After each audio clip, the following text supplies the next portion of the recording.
March 24, 1945. 0630 hours. Eastern bank of the Rhine River near Wesel, Germany. Major Hans-Georg Model pressed the radio handset against his ear, trying to make sense of the impossible report crackling through static. Enemy infantry with heavy weapons have appeared 3 kilometers behind our forward positions. Request immediate clarification on how they crossed. All bridges remain destroyed. No pontoon construction observed. Model lowered the handset slowly. Through the smoke drifting across the river, he could see the American positions on the western bank. Between him and them lay 1,300 feet of swift water that German commanders had sworn would protect the fatherland for months. Yet somehow, American forces were already behind him. The mathematics of river defense had been violated. Someone had rewritten the rules of warfare, and nobody had informed the Wehrmacht. What Model didn't know, what no German intelligence officer had properly understood, was that the Americans hadn't crossed the Rhine. They had driven across it. In vehicles Germany didn't know existed in numbers that would have seemed fantastical even if they had known. This failure of imagination, more than any tactical error, would cost Germany its last natural fortress and accelerate the Third Reich's final collapse.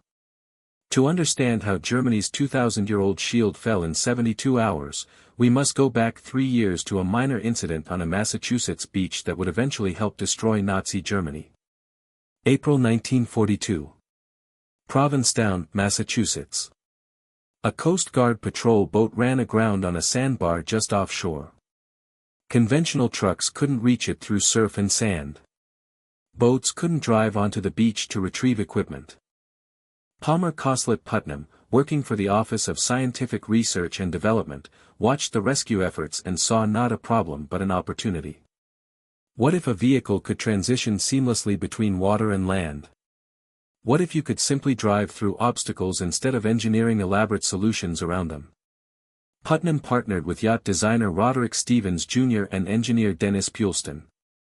Their proposal was ambitious. Build a truck that swims. Ford Motor Company rejected the project, claiming the timeline was impossible. General Motors Corporation accepted the challenge on April 23, 1942. The engineering team at GMC's Yellow Truck and Coach manufacturing facility in Pontiac, Michigan, worked with the intensity of men who understood that innovative weapons shortened wars and saved lives. 38 days later, on June 2, 1942, the first prototype rolled out of the factory. From concept to working vehicle in just over a month. The DUKW had been born. The name itself came from GMC's utilitarian nomenclature system. D for the 1942 design year.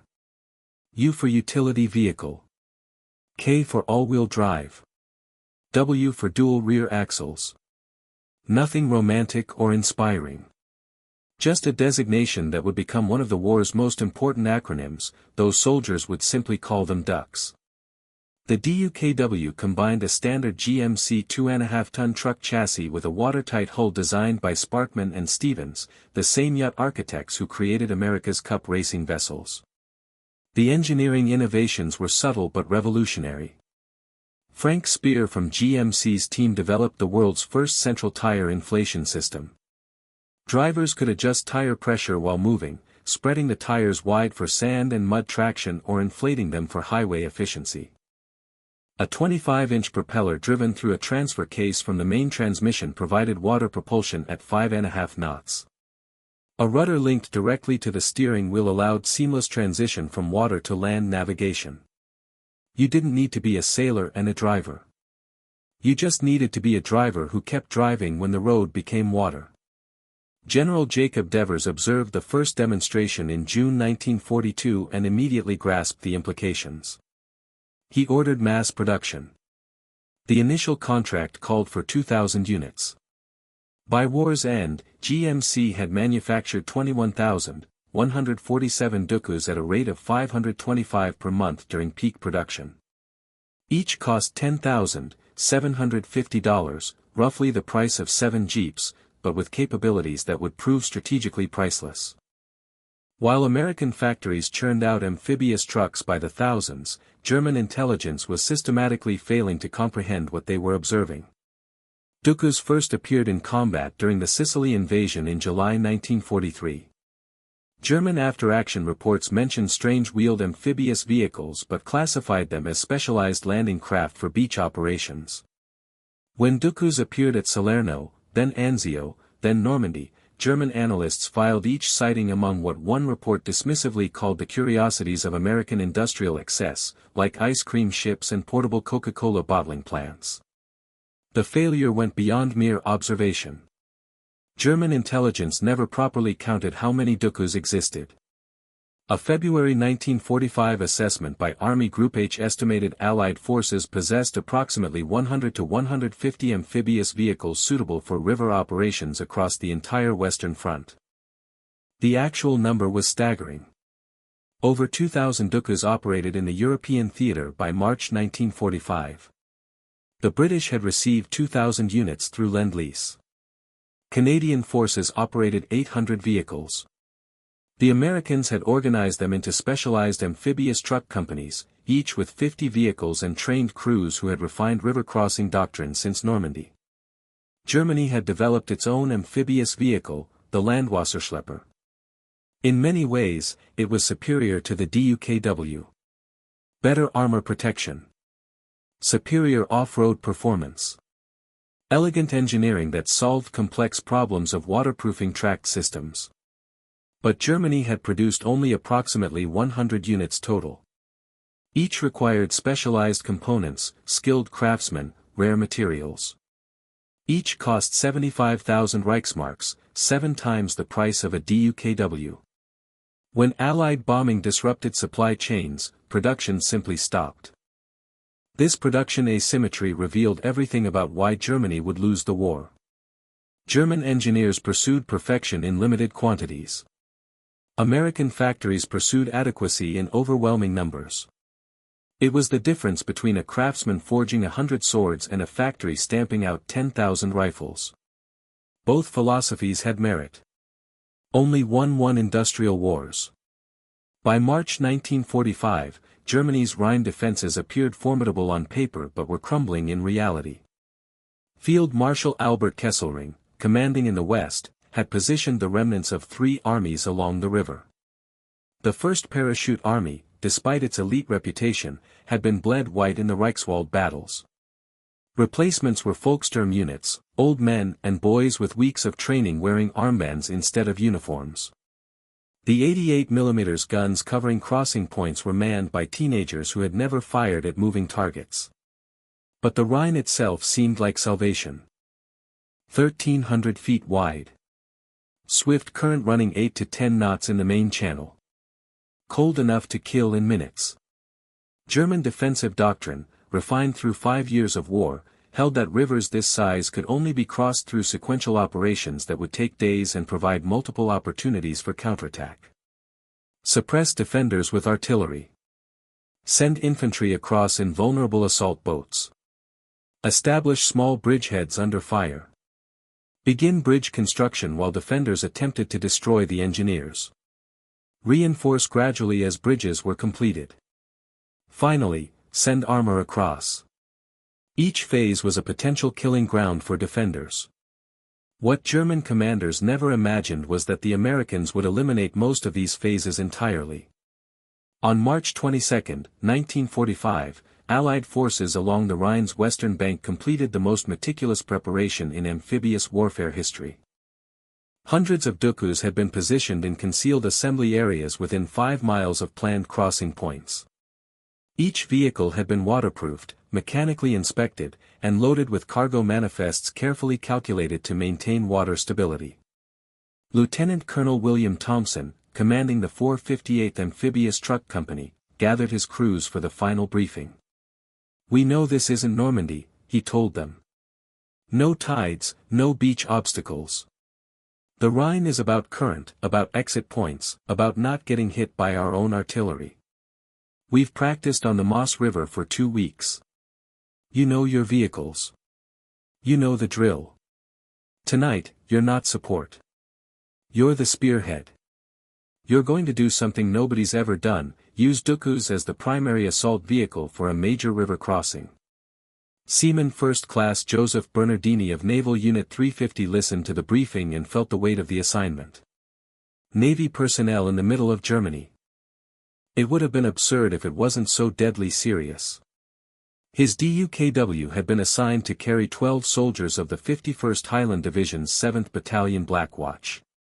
Tough Scots who treated the prospect of crossing the Rhine under fire with grim pragmatism. One sergeant told him, "Just get us across, mate. We'll handle the Germans." Across the river, German defenders were making their own preparations. Oberst Wilhelm Steinberg of the 181st Infantry Division recorded observations in his field notebook. The Americans are assembling artillery in unprecedented numbers. We expect the traditional pattern. Days of bombardment.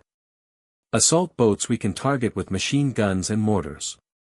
Bridge construction our 88s can systematically destroy. The Rhine will exact a terrible price for passage. We have time. Steinberg had time measured in hours, not days, though he didn't know it yet. At 1700 hours on March 23, 4,000 Allied guns opened fire simultaneously. The bombardment wasn't a prelude to crossing. It was cover for a crossing already beginning. German forward positions simply ceased to exist under the weight of high explosives. Observation posts were obliterated. Communication trenches collapsed. Defenders who survived huddled in bunkers, unable to see, unable to communicate, unable to do anything but endure. At 2100 hours, under cover of darkness and that apocalyptic artillery barrage, the first DUKWs entered the Rhine. Bernardini gripped his steering wheel and drove down the western bank. The transition from land to water was seamless, almost anticlimactic. The DUKW's front end nosed into the current, the propeller engaged, and suddenly he was piloting a boat that looked like a truck through swift black water while German shells searched for targets they couldn't see. Sergeant Robert McPherson of the Black Watch sat in the back with 11 other fully equipped soldiers and tried to process the surreal experience. "We rolled down the bank and suddenly we were floating," he later recalled. The American driver just kept driving like we were still on land, except now water was rushing past. The engine noise was terrific. We could hear German shells hitting the water around us, but we couldn't see anything in the darkness and smoke.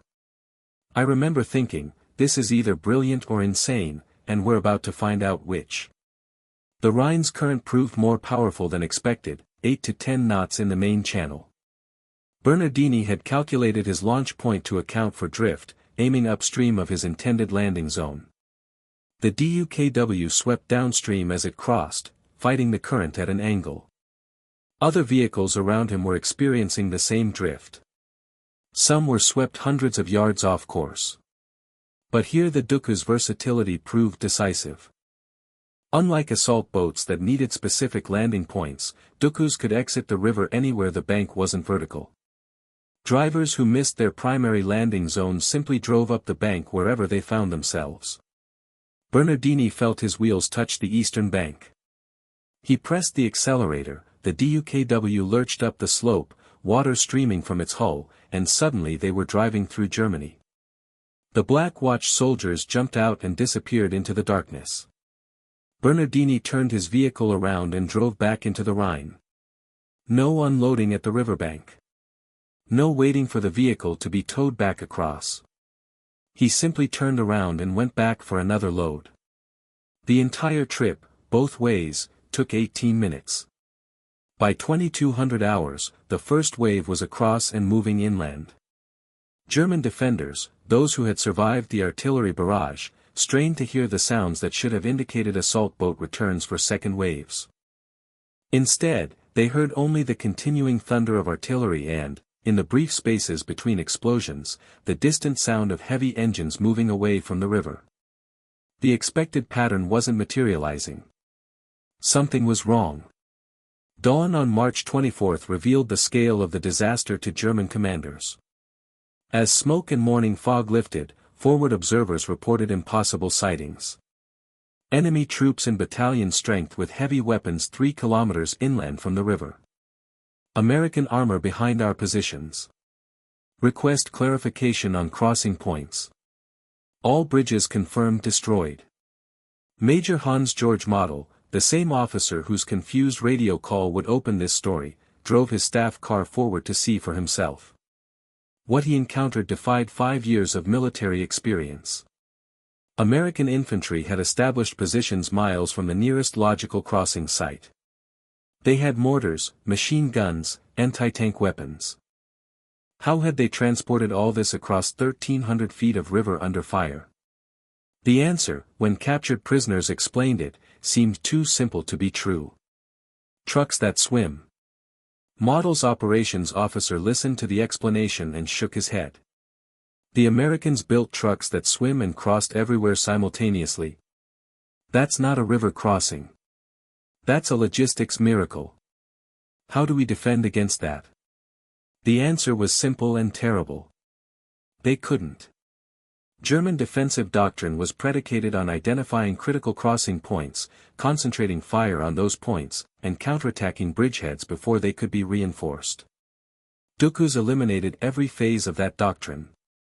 There were no critical crossing points when you could cross anywhere. There was no concentration of fire when targets were dispersed across 20 miles. There were no vulnerable bridgeheads when reinforcement was continuous from the first minute. There was nothing to counterattack because enemy forces seemed to be everywhere at once. At 10:00 hours on March 24, the thunder of aircraft engines added a new dimension to the battle. Operation Varsity began as 16,000 British and American airborne troops descended on the Rhine's eastern bank. The largest single-day airborne operation in history wasn't isolated from the river crossing. It was coordinated with it. Paratroopers landed within artillery range of the Rhine, close enough that DUKWs could drive directly to airborne positions with ammunition and medical supplies within hours of the drop. Wounded paratroopers were evacuated in DUKWs returning to the western bank. In previous airborne operations, link-up with ground forces had taken days. At the Rhine, it took hours. Private Donald Burgett of the 17th Airborne Division was fighting for a crossroads intersection when these weird-looking truck boats came driving up through the woods. No splashing around looking for landing points. They just drove straight through like regular trucks, except we knew they'd crossed the Rhine to get to us. The crew chief leaned out and yelled, "Anybody need ammo?" We thought we were hallucinating. By noon on March 24, the psychological collapse of German defense was complete. Feldwebel Otto Kraus of the 181st Infantry Division had written to his wife just 4 days earlier. The Rhine protects us. Even Napoleon could not force the Rhine against opposition.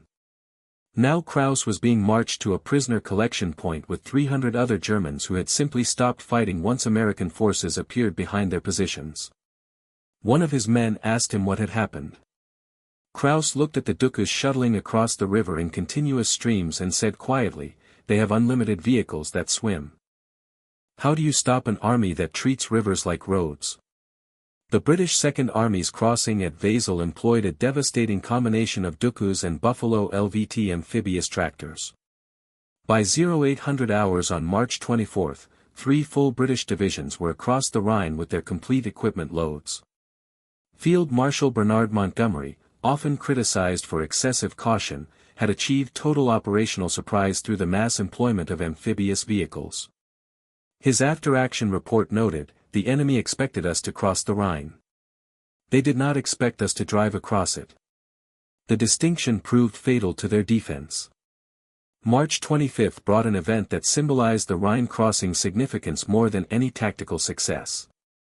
Winston Churchill, Prime Minister of Great Britain, insisted on personally crossing the Rhine despite urgent objections from his security detail and explicit orders from Eisenhower to stay away. Churchill understood symbolism. He understood that a British Prime Minister standing on German soil east of the Rhine would mean something profound to a nation that had endured 5 years of war. Churchill boarded an American landing craft at Wesel and crossed to the eastern bank. For 30 minutes, while German artillery shells landed close enough to spray debris, Churchill stood on conquered German territory. He picked up a handful of earth and said simply, "At last." Then he rode back across in a DUKW, cigar clamped in his teeth, making V for victory signs for photographers. The crossing was militarily unnecessary and tactically risky. But psychologically, it was devastating. If the British Prime Minister could casually cross the Rhine like it was the Thames, what protection did it offer Germany? By March 27, just 4 days after the first DUKW entered the Rhine, the German position in western Germany had disintegrated. The U.S. 2nd Armored Division, Hell on Wheels, advanced 50 miles in a single day, directly supplied by DUKWs that kept pace with the armored spearhead. Traditional operations would have required the armor to halt while supply lines were established across the Rhine. Instead, DUKWs crossed rivers the advance encountered, carrying fuel and ammunition directly to tank units. Rivers that should have been obstacles became minor inconveniences. Field Marshal Walter Model, commanding Army Group B, issued his final order on March 29. The enemy has achieved the impossible at the Rhine. Further resistance only increases suffering. I release all soldiers from their oath. Save yourselves as best you can.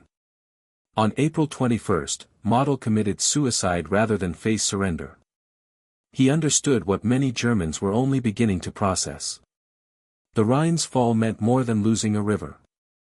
It meant Germany had lost an entire category of warfare to an industrial advantage they couldn't match. The production comparison told the story more clearly than any tactical analysis. 21,147 DUKWs manufactured by the United States. Approximately 100 Landwasserschlepper produced by Germany. 211 to 1. That ratio, more than courage or tactical skill, determined the Rhine's fate. German General Franz Halder, former chief of the General Staff, wrote in 1948 while imprisoned, "We prepared extensively for the Allied Rhine crossing. We positioned our reserves, registered our artillery, prepared demolitions. We did everything correctly according to our doctrine. We simply never imagined the enemy would have hundreds of vehicles that could ignore the river's existence." The final accounting reveals the DUKW's decisive impact.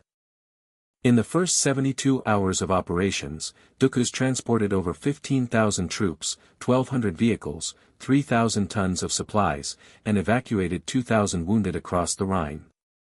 Traditional river crossing methods would have required 2 to 3 weeks to achieve similar throughput while under constant attack. General Omar Bradley calculated that conventional crossing attempts would have cost 50,000 Allied casualties minimum. The actual cost was 6,781.